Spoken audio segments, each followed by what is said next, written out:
Hello, ഇന്ന് നമ്മൾ നോക്കാൻ പോകുന്നത് ഛോട്ടാ മുംബൈ എന്ന ചിത്രത്തിൻ്റെ ഇന്നലെ 6-ാം ദിവസത്തെ കേരള ബോക്സ് ഓഫീസ് കളക്ഷൻ റിപ്പോർട്ടാണ്.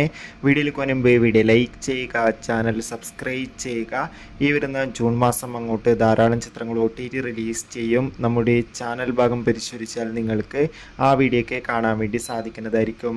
മോഹൻലാൽ, ഭാവന, സായികുമാർ, കലാഭവൻ മണി, സിദ്ദിഖ്, മണിക്കുട്ടൻ, ബിജുക്കുട്ടൻ, വിനായകൻ എന്നൊക്കെ പ്രധാന കഥാപാത്രങ്ങളായി ജൂൺ 6-ാം തീയതി തിയേറ്ററുകളിൽ വീണ്ടും റിലീസിനെത്തിയ ചിത്രമായിരുന്നു ഛോട്ടാ മുംബൈ.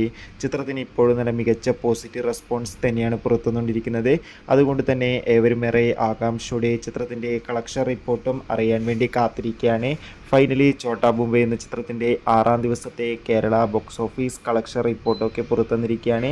ഇന്നലെ അത്യാവശ്യം ഒരു ബുക്കിംഗ് ആയിരുന്നു കേരളത്തിൽ നടന്നത്. അതുകൊണ്ട് തന്നെ കേരളത്തിൽ നിന്ന് മാത്രം 30 ലക്ഷത്തിൻ്റെ അടുത്ത് വരെ ബോക്സ് ഓഫീസ് കളക്ഷൻ ഇന്നലെ മാത്രം ലഭിക്കുമെന്നാണ് ട്രാക്കിംഗ് റിപ്പോർട്ടുകൾ സൂചിപ്പിക്കുന്നത്. കാത്തിരിക്കാം കൂടുതൽ കളക്ഷൻ റിപ്പോർട്ടിനായി.